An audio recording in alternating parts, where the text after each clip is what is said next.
Hello everyone, welcome to Learning Python. So today, we are going to try river routing.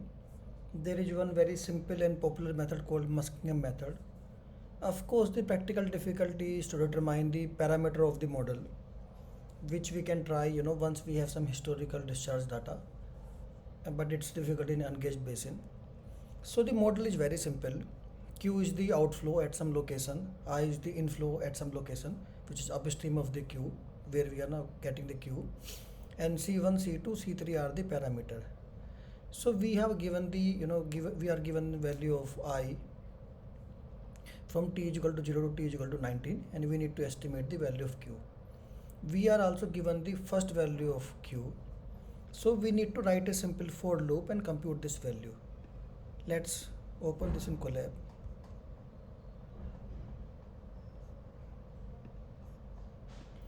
So we are importing the numerical library.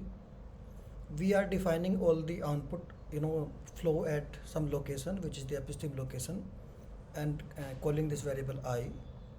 We are taking the value of coefficient C1, C2, C3. We are initializing the Q. So remember we created some many matrix, or the arrays. So we are initializing with empty. We can do with 0 or some other also. In a small size of array does not make sense. In the large array it will make some sense. You make some difference in the computation. Then we are starting with the Q0, that is the first value of Q is 85, and then it's an explicit formula. We can keep on computing Q by taking the loop, and the way to define loop is for I in range 1 to 20. We are not starting with 0 because we already have the 0 value. We are starting with the 1. That's how we are defining it, and then we keep on computing the Q. In the next part, let's run it. Sometime you may also want to print how fast your loop is running, so you can use print. So you can see it's running pretty fast. Then we can plot our inflow and outflow using the matplotlib library. So first let's look at the plot. So this is the inflow, and then in this color we have the it's kind of orange color, not looking really red, maybe some orange or something.